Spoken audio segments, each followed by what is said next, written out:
મિત્રો, હું છું નટવર પ્રજાપતિ અને નદીસર પ્રાથમિક કુમાર શાળા.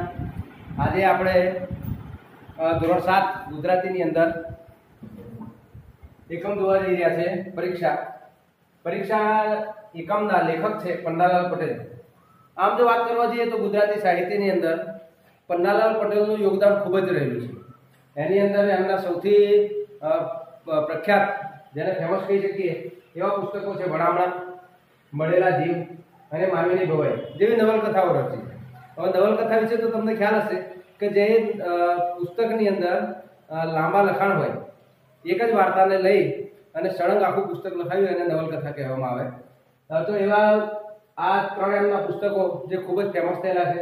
એમાં માનવીની ભવાઈ જે 1856ની અંદર દુષ્કાળ પડ્યો એને આધારિત એમણે આખી એક પુસ્તક રચેલી છે, જે વાંચતી વખતે તમે કદાચ એ પુસ્તકનું વાંચન કરો તો તમારા અંતરથી ખરેખર તમને આંખમાંથી આંસુ પણ આવી જાય એટલી બધી કરુણ કથા છે. એમનું જે નિર્દેશન અને જે નિરૂપણ હોય છે એ ખરેખર બધા લેખક કરતાં કંઈક અજુગતું હોય છે. એમણે બીજું સુખ દુઃખના સાથી, વાતરકને કાંઠે, ઓરતા જેવા વાર્તા સંગ્રહો પણ આપ્યા છે. વાર્તા સંગ્રહોનો મતલબ એવો થાય કે જેની અંદર ટૂંકી ટૂંકી વાર્તાઓ, લઘુકથાઓ જે ભેગી કરી અને એક સંગ્રહ બનાવવામાં આવ્યો હોય એને વાર્તા સંગ્રહ કહેવામાં આવે છે. તો આ રીતે પન્નાલાલ પટેલ એ ગુજરાતી સાહિત્ય માટે તેમણે ખૂબ જ યોગદાન આપ્યું છે. અહીંયા જે એકમ આપેલો છે પરીક્ષા એકમની અંદર એક બાળક પરીક્ષા આપવા જતી વખતે એના જોડેની જે ઘટના બને છે એ ઘટનાની અંદર કેવું એ અનુભવે છે, એના આત્મમંથન કેવું થાય છે, એનું ફિલિંગ કેવું હોય છે, એના વિશેની એક સરસ મજાની વાત આની અંદર વાત રજૂ કરવામાં આવી છે. તો આપણે આજે જોઈએ એકમ પરીક્ષા. સૂર્ય ઉગ્યો.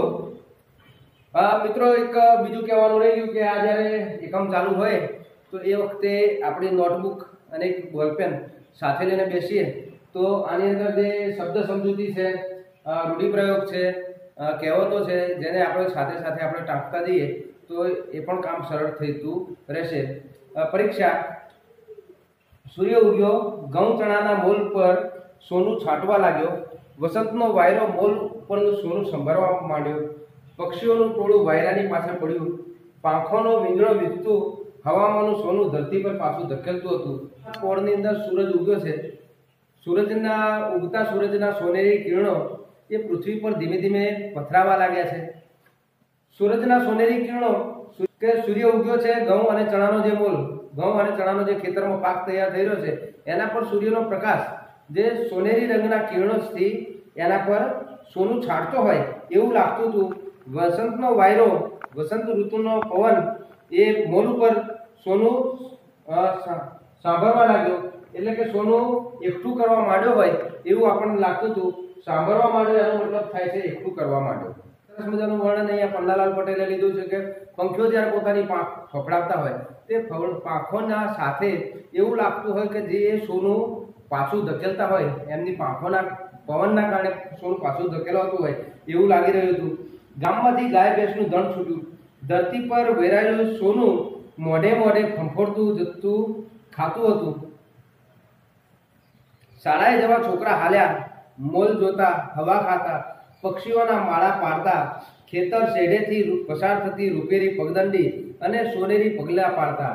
સવારના પોળની અંદર ગામડાનું આ એક દ્રશ્ય છે સરસ મજાનું કે સવારના પોળની અંદર ગામડાની અંદર ગાયો ભેંસો બધી ભેગી થઈ, ગામના ગોંદરે ભેગી થાય અને ત્યાંથી એ ગાયો ભેંસો ચરવા માટે નીકળતી હોય છે. તો એ સમય અને બાળકોનો શાળાએ જવાનો સમય, બંને સમયને એક સાથે એકત્રિત કરી આવરી લે અને લેખકે લખ્યું છે કે એ ગાયો ભેંસોનું ધણ છૂટ્યું. એ ગાયો ભેંસોનું ટોળું એ પોતાના ગામ તરફ જવા માટે નીકળી ગયું અને પક્ષીઓના માળા પાડતા, ખેતર શેઢેથી પસાર થતી રૂપેરી પગદંડી પર સોનેરી પગલા પાડતા. એક છોકરો બોલી ઉઠ્યો, ઉપાડો પગ, આજે મારે પરીક્ષા આપવાની છે, ઇન્સ્પેક્ટર સાહેબ કાલે આવવાના છે. એક છોકરો. ઉપાડો પગ એનો મતલબ એવો થાય કે ઝડપથી ચાલો. પગ ઉપાડવો, પગ દબાવવો, આવા ઘણા બધા શબ્દોનો ઉપયોગ કરીએ છીએ કે જેના કારણે ઝડપથી ચાલવું એનો એવો મતલબ થતો હોય છે. તારે આપવાની છે, અમારે શું? ચારેમાંથી મોટો છોકરો મસ્કરીમાં બોલી ઉઠ્યો. જે ચારે છોકરા જતા હતા એમાંથી જે મોટો છોકરો હતો એણે મસ્કરી કરી કે તારે પરીક્ષા આપવાની છે, અમારે શું, તું ઝડપથી ચાલ, અમને શું ગોરા કહું છું, અમને ઓછી શિષ્યવૃત્તિ મળવાની છે. ત્રીજાએ ટાપસી પૂરી. ત્રીજો જે છોકરો હતો એણે ટાપસી પૂરી કે પરીક્ષા તારે આપવાની છે, શિષ્યવૃત્તિ તને મળવાની છે, અમને થોડી શિષ્યવૃત્તિ મળવાની છે. શિષ્યવૃત્તિનો મતલબ એવો થાય છે કે કંઈક બક્ષિસ રૂપે કે ઇનામ રૂપે મળતી રકમ. હાલ અભ્યાસ કરતા લગભગ બધા બાળકોને શિષ્યવૃત્તિ મળતી હોય છે. સરકાર એમને શિષ્યવૃત્તિ આપે છે અને હાલ એમના ખાતામાં સીધી જમા થતી હોય છે. પણ એ વખતના સમયની અંદર શિષ્યવૃત્તિ મેળવવા માટે પરીક્ષા આપવી પડતી અને પરીક્ષા આપ્યા પછી એની અંદરથી શિષ્યવૃત્તિ મેળવવામાં આવતી હતી. તમે અરજી કરો તો તમને મળે ઉમેર્યું, પણ તમે મારા જેવા ગરીબ નથી, પહેલો બોલ્યો. એટલે પેલા બાળકે સમજાવ્યું તમે કદાચ અરજી કરશો તો તમને પણ મળશે, પણ તને ક્યાં મળી છે, તમારા 10ની પરીક્ષા લેશે ત્યારે ને મહાદેવ. વડાએ કહ્યું ને કેમ જાણ્યું કે પહેલા 3માં તું આવીશ, ચોથો વાતમાં પડ્યો. એટલે મહાદેવ કહે છે એમ તો નહીં પણ પહેલો જ આવીશ. મહાદેવે સગર્વ કહ્યું. મહાદેવે કહ્યું કે પહેલો બીજો ત્રીજો નંબર નહીં, હું પહેલો જ નંબર આવીશ. સગર્વ એટલે ગર્વ.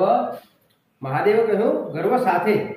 સગર્વ એટલે ગર્વની સાથે કહ્યું ત્રીજો નંબર નહીં, બીજો નંબર નહીં, હું પહેલો જ નંબર આવીશ. કહેવાય નહીં હો મહાદેવ. વડાએ કહ્યું આડે દિવસે દોડે અને દશેરાએ ઘોડું ન દોડે. હા એ કહેવત છે, દશેરાએ ઘોડું ન દોડવું. તો આડે દિવસે દોડે પણ દશેરાએ ઘોડું ન દોડે તો ખરે સમયે ઉપયોગમાં ન આવવું. ખરા સમયે ઉપયોગમાં ના આવવું, જે વખતે આપણે ખરેખર એની જરૂરિયાત હોય એ વખતે આપણા કામમાં ના આવે તો એના માટે કહેવત વાપરેલી છે કે આડે દિવસે ઘોડું દોડે અને દશેરાએ ઘોડું ન દોડે. ન શું દોડે એવી પાટી મેલાવું કે. મહાદેવને પોતાના ઉપર એટલો આત્મવિશ્વાસ હતો એટલે એણે કહ્યું કે ના શું દોડે ઘોડું, એવી પાટી મેલાવું એટલે કે દોડવું. હમણાં આપણે થોડી વાર પહેલા જ વાત કરી કે દોડવા માટેના ઘણા બધા શબ્દો છે. ઝડપથી ચાલવા, પગ દબાવવો, પગ ઉપાડવો, પાટી મેલાવી એટલે કે ઝડપથી દોડવું. ત્રીજો વચ્ચે બોલ્યો મણિયાને તું કમ ન જાણતો, 6થા ધોરણમાં પહેલા નંબરે આવ્યો તો હતો ને વળી. એટલે એક મણિયો નામનો વિદ્યાર્થી છે એમના જોડે, તો એમણે કીધું કે મણિયાને તું કમ ના જાણતો એટલે કે ઓછો ના સમજતો. 6થા ધોરણમાં મણિયાનો પહેલો નંબર આવ્યો હતો.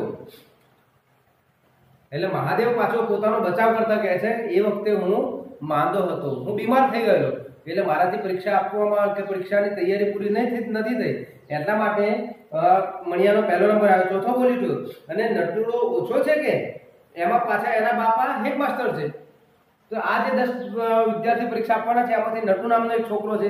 એ નટુ જે છે એના બાપા એટલે કે એના પપ્પા, એના ફાધર એ હેડમાસ્ટર છે, સ્કૂલના આચાર્ય છે. એટલે સ્કૂલના આચાર્ય હોય એટલે કદાચ એમની લાગવગ લગાવી અને એને કદાચ પહેલો બીજો નંબર આપી પણ શકે. એટલે આ વાત આની અંદર કરવામાં આવી છે, એક લાગવગની વાત આની અંદર કરવામાં આવી છે કે એ પોતાના સંબંધી હોય, પોતાના સંબંધીને એની અંદર લાગવગ લગાવી અને એનો લાભ મેળવવાની વાત કરવામાં આવી છે. બીજાએ ત્રીજી વાત કરી, મને તો લાગે છે કે બચુડાના મામા મામલતદાર છે તેથી એને તો મળવાની જ. આમાં પણ લાગવગની વાત છે કે ભાઈ સરકારી ખાતું છે, સરકારી ખાતાની અંદર લાગવગ હોય, જે વિદ્યાધિકારી આવવાના હોય, ઇન્સ્પેક્ટર જે આવવાના હોય એમને વાત કરી દીધી હોય કે બચુના મામા મામલતદાર છે, તો મામલતદારે વાત કરી હોય કે ભાઈ મારો ભાણો તય છે તો મારો ભાણો પરીક્ષા આપવા બેસે તો તારે એને પહેલો નંબર આપી દેવો. જો આવું પહેલથી જો નક્કી કરી દેવામાં આવ્યું હોય તો કદાચ બચુને પણ શિષ્યવૃત્તિ મળી જાય. આવું પેલા છોકરાઓના મનની અંદર આવો વિચાર આવે છે કે એ વખતના સમયમાં કદાચ લાગવગ વધુ પડતી ચાલતી હશે. ને ધનશંકરના માસા એ જ મને કહેતો હતો કે વિદ્યાધિકારીના હેડ ક્લાર્ક છે, એમના જ હાથમાં બધું છે. હવે આ બધા જ બાળકોએ પોતાના જુદા જુદા વિચારો રજૂ કર્યા. એકના ફાધર છે, પિતાજી છે એ હેડમાસ્ટર છે, તો બચુના મામા છે મામલતદાર છે, ધનશંકરના માસા છે એ વિદ્યાધિકારીના હેડ ક્લાર્ક છે. પણ મહાદેવ ડગ્યો નહીં. ના રે ના, એવું હોત તો પરીક્ષા જ ના લે. ખાલી તમે ઘોડા દોડાવો છો. ખાલી ઘોડા દોડાવવા એ રૂઢિપ્રયોગ છે, એના મતલબ થાય છે નકામા વિચારો કરવા. વળાય કહ્યું ઠીક ભાઈ જોઈએ છીએ ને મામાનું ઘર કેટલે દીવો બળે એટલે એટલે વળાએ પાછું કહ્યું કે ભાઈ ઠીક છે ભાઈ ચલો જોઈએ છે આપણે મામાનું ઘર કેટલે દીવો બળે એટલે આ એક કહેવત છે કે મામાનું ઘર કેટલે દીવો બળે એટલે એનો મતલબ એવો થાય કે વખત આવે એટલે કે સમય આવે ખરેખર શું છે તેની ખબર પડી જવી સમય આવે સાચી પરિસ્થિતિની જાણ થવી આનો મતલબ થાય છે કે મામાનું ઘર કેટલે દીવો બળે એટલે હા દીવો બળે એટલે પહેલો નંબર લાવું મહાદેવ તાનમાં હતો મહાદેવને પોતાના ઉપર પોતાની જાત ઉપર એટલો આત્મવિશ્વાસ હતો સારું તો કેમ ભાઈ શંકા ત્રીજા વડાએ ટેકો માંગ્યો હા વળી આપણા ગામનું નાક રહેશે પહેલો આવીશ તો દર મહિને 15 રૂપિયા બીજાને 10 અને ત્રીજો આવીશ તો એ 5 પાંચેય ક્યાં ઓછા છે ગાંડા ત્રણ મિત્રો વિચાર કરીને કીધું હા તારો જો કદાચ પહેલો નંબર આવશે બીજો આવશે ત્રીજો આવશે ત્રણમાંથી જો શિષ્યવૃત્તિમાં 10 વિદ્યાર્થીમાંથી પાસ થાય તો આપણા ગામનું નાક રહેવાનું છે નાક રહેવું એટલે ગામની પ્રતિષ્ઠા સાચવવી ગામની ઇજ્જત સાચવવી પણ આ એ વખતની વાત છે કે જે વખતે 5 રૂપિયા એ હાલના 500 બરાબર હતા ત્રીજાએ લાખ સાધ્યો ને આપણી ઉજાણી મળશે ચોથાએ કહ્યું પાક્કું કર્યું હે ને મહાદેવ નક્કી જાઓ મહાદેવ મંજૂર થયો પહેલો નંબર આવશે તારો તો તું પાર્ટી આપીશ ને એટલે ઉજાણી આપીશ ને એટલે મહાદેવે કીધું કે નક્કી જાઓ તમને આપવાની આ રીતે આ ચારેય છોકરા જીભના ઝપાટા મારે છે અને ચાલી રહ્યા છે જીભના ઝપાટા મારવા રૂઢિપ્રયોગ છે એટલે કે ગપ્પા મારવા શાળાએ જતી વખતે આ બાળકો પોતાના વાતો કરતા એટલે કે આવા ગપ્પા મારતા જીભના ઝપાટા મારતા એઓ સ્કૂલની અંદર જઈ રહ્યા છે ડરતા જાય છે દૂર દેખાતા ઝાડના ઝૂંડમાં નિશાળ સામે લાંબી નજર નાખી લે છે ચારેય દિશાએ પથરાઈ રહેલ મોલ ઉપર નજર એમની ફરતી રહે છે એકાએક મહાદેવની નજર થંભી જાય છે અટકીને ઊભો રહે છે બોલી પડે છે ખાઈ જવાની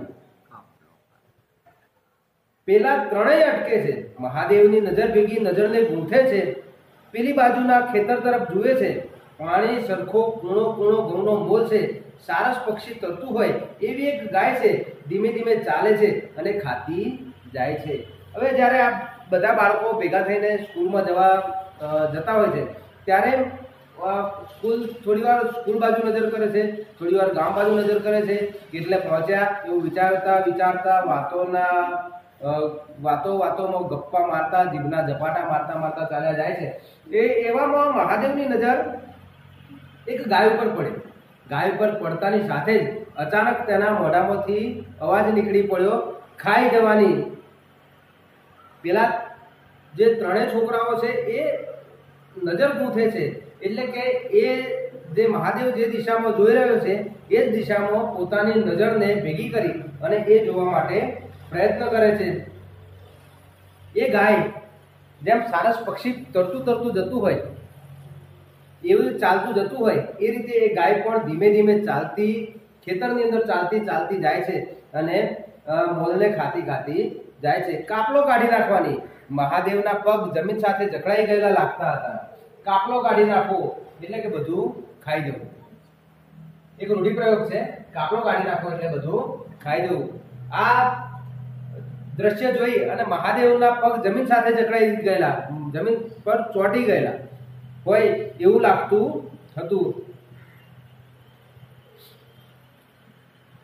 તારા માસીના ખેતરમાં લાગે છે શંકાએ અટકળ કરી શંકાએ પોતાનો વિચાર રજૂ કર્યો કે આ જે ગાય છે એ તારા માસીના ખેતરમાં હોય એવું લાગ્યું છે ત્રીજાએ કહ્યું શેઢા પર છે ખેતરમાં નહીં હોય પણ કયા છે તો કે શેઢા પર હોય એવું લાગી રહ્યું છે મહાદેવ વિચારમાં હતો બોલ્યો તે પણ વિચારતો હોય એવી રીતે આ પા કે પેલી પા પણ ખાવાની તો ઘઉં જ ને શેઢા પર હોય મારા માસીના ખેતરમાં હોય કે કદાચ બીજાના ખેતરમાં હોય પણ ખાવાની તો ઘઉં જ ને ગામ તરફ એણે નજર દોડાવી દૂર કોઈ માણસ જોયું બૂમ પાડીને કહેવા લાગ્યો એ મારી માસીને ત્યાં કહેજો કે ગાય એણે પોતાના ગામ તરફ જવાના રસ્તા પર નજર દોડાવી દૂર ત્યાં એક માણસ દેખાયો એટલે એણે બૂમ પાડી એ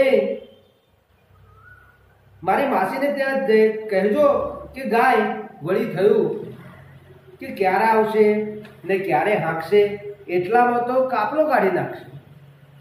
એણે વિચાર કર્યો કે હું મારા માસીને ત્યાં સંદેશો મોકલાવું, કોઈકના જોડે કહેડાવું કે ત્યાં ગાય તમારા ખેતરમાં ખાઈ રહી છે. પણ ફરી પાછો વિચાર આવ્યો તો ક્યારે આવશે, ક્યારે પહોંચશે, ક્યારે ગાયને હાંકશે, એટલામાં તો કાપલો કાઢી નાખવાની, એટલામાં તો બધું ખાઈ જવાની.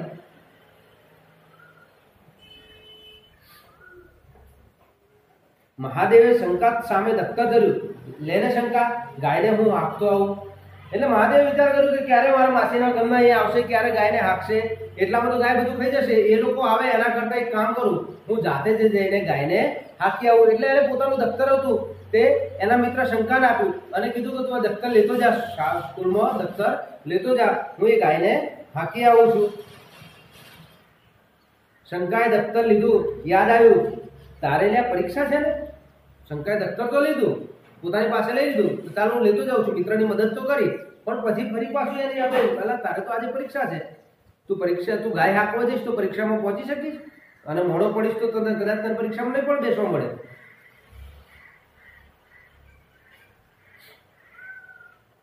આવ્યો આમ, મહાદેવે પાટી લગાવી, મોલ પર ઉડતી ઉડતી સમડી જતી હોય એવું એનું માથું દેખાતું હતું.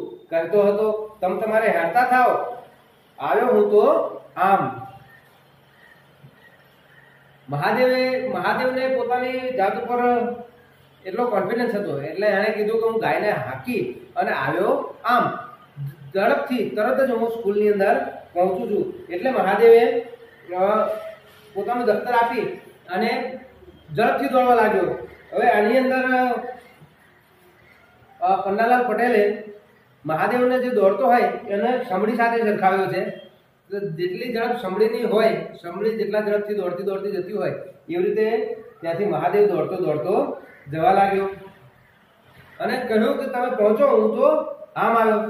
હરાયું ચરેલી ગાય મસ્તાન હોય એમાં નવાઈ સી. હરાયું ચરેલી એટલે કે મફતનું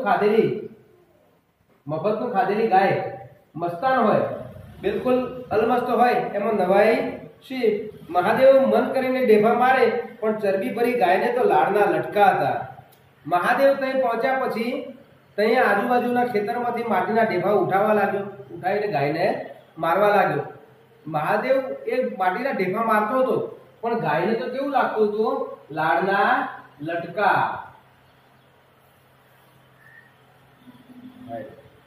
શબ્દ લાડના લટકા લાગવા એટલે કે ગમતી બાબત, છોટું પણ નહોતું.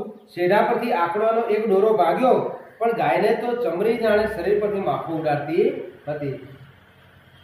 મહાદેવ પહેલા માટીના ઢેફા મારી જોયા, માટીના ઢેફા મારતો હતો એ વખતે ગાયને તો લાડના લટકા લાગતા હતા. એને તો ખૂબ જ મજા આવતી હતી.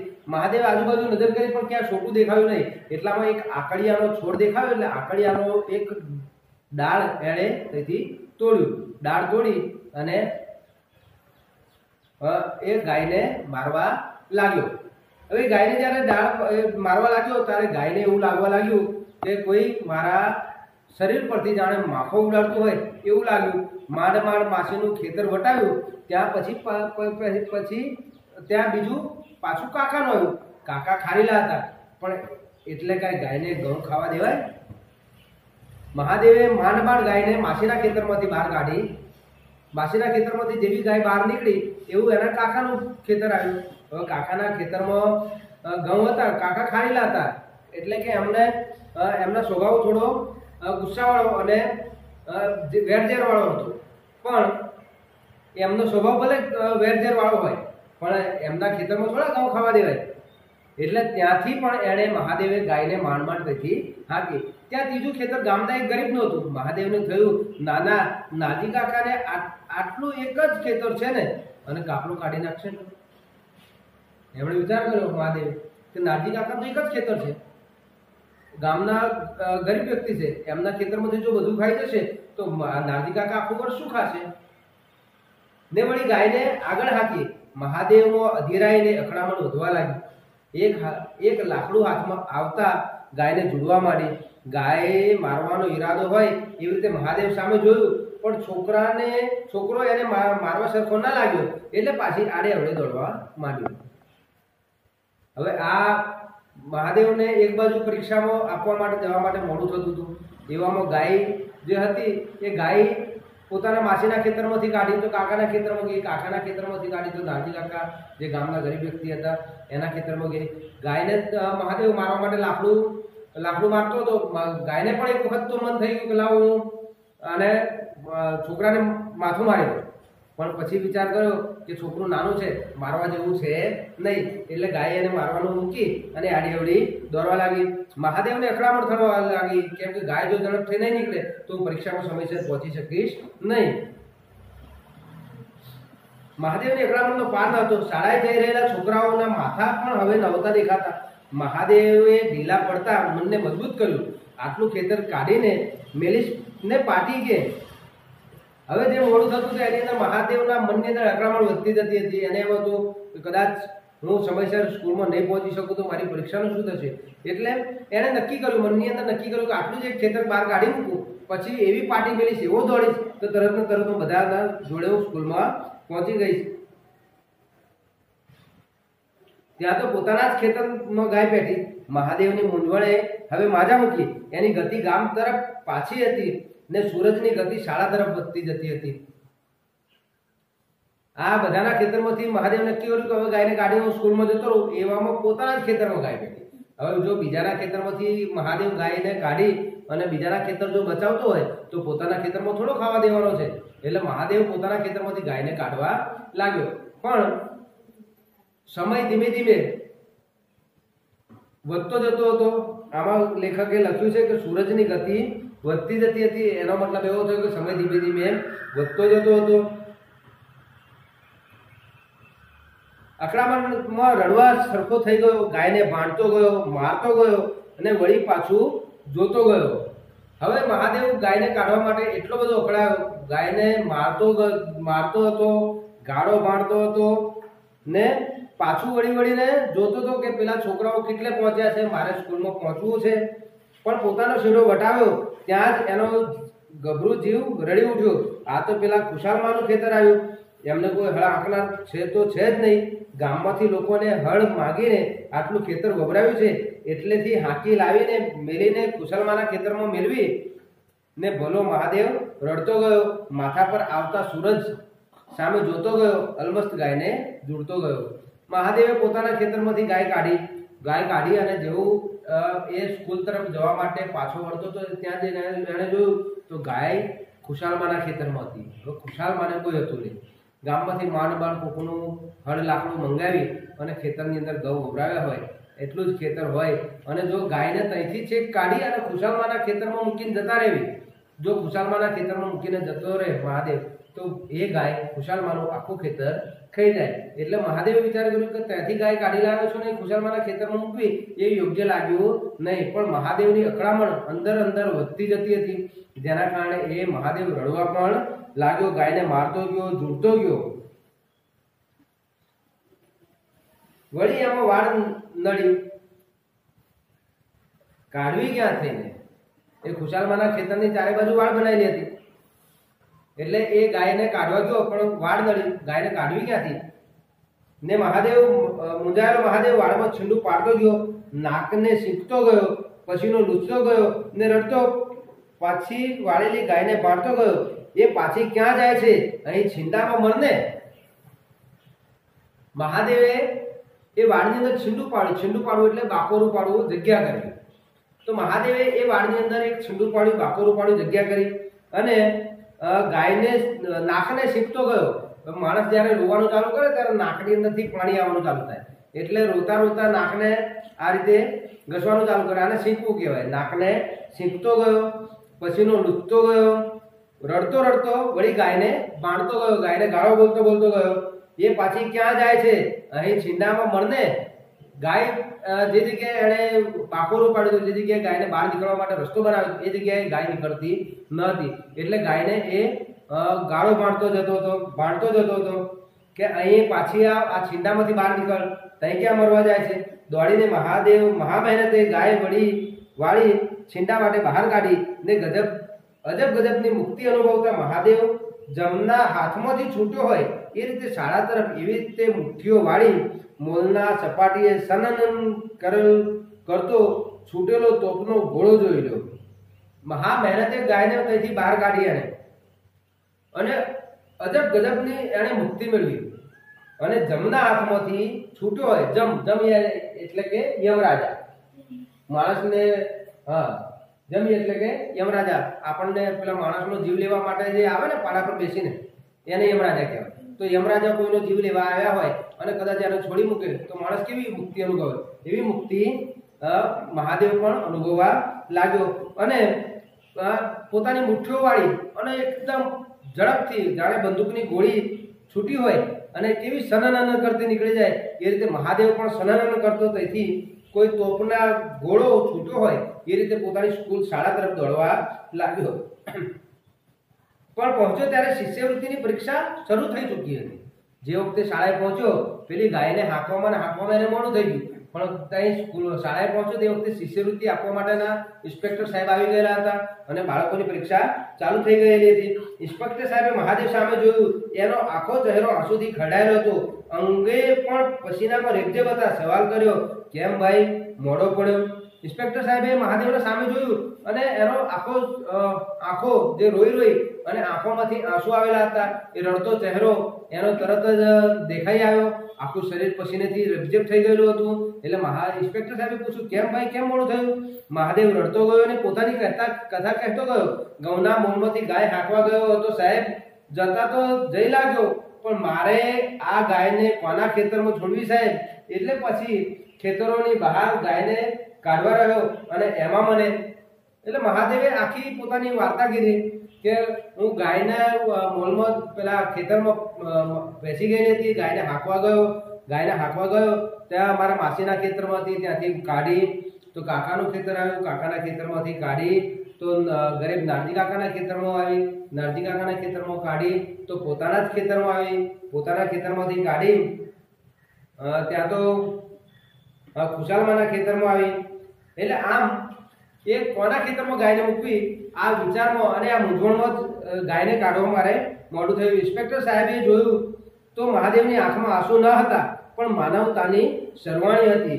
પોતાને પૂછતી હતી, કોના મોલમાં મારે આ હરાઈ ગાયને મૂકવી સાહેબ? આપ જ કહો. ઇન્સ્પેક્ટર સાહેબે જોયું તો મહાદેવના આંખમાં આંસુ નહીં, પણ માનવતાની સરવાણી અને કે નાનું ઝરણું. જેવી રીતે નાનું ઝરણું મોટું થઈને નદી બને છે, એવી રીતે માનવતા પ્રત્યેની એની લાગણી એ વખતની એક નાના ઝરણા સ્વરૂપે આના આંખની અંદરથી વહી રહી હતી. એવું ઇન્સ્પેક્ટર સાહેબને લાગ્યું ને જાણે ઇન્સ્પેક્ટર પોતાના મનની વાત બબડી ઉઠ્યા. પાસ છે જા. ખ્યાલ આવતા શિક્ષકને હુકમ કર્યો, આપો એને પેપર. મહાદેવના આંસુ આનંદમાં ફેરવાઈ ગયા. અંગ પરના પસીનામાં પ્રકાશે શક્તિએ પ્રવેશ કર્યો. પેપર લઈને મંડી પડ્યો. ઇન્સ્પેક્ટર સાહેબને એવું લાગ્યું કે નક્કી આ છોકરો પાસ છે. એટલે તેમણે શિક્ષકને કહ્યું કે આને પેપર આપી દો, લખવા દો. અને મહાદેવના આંસુ જે આંખમાંથી આંસુ હતા, જે પરીક્ષા ના આપી શકવાના કારણે પેલી ગાયના કારણે જે પરેશાન થયો હતો, જેના કારણે એની આંખમાંથી આંસુ નીકળતા હતા, એ હવે પેપર મળતાની સાથે, પરીક્ષા આપવાનો મોકો મળતાની સાથે આનંદમાં ફેરવાઈ ગયા. અને એની અંદર કોઈ અજબ શક્તિએ જાણે પ્રવેશ કર્યો હોય એવી રીતે એ બમણા જોરથી પેપર લઈને મંડી પડ્યો. હવે મિત્રો, આ જે રૂઢિપ્રયોગ, શબ્દ સમજૂતી અને કહેવતો આપણે અહીંયા લખી છે, એ કહેવતો પણ તૈયાર કરવી પડશે, મુખપાઠ કરવી પડશે. નમસ્કાર, અસ્તુ.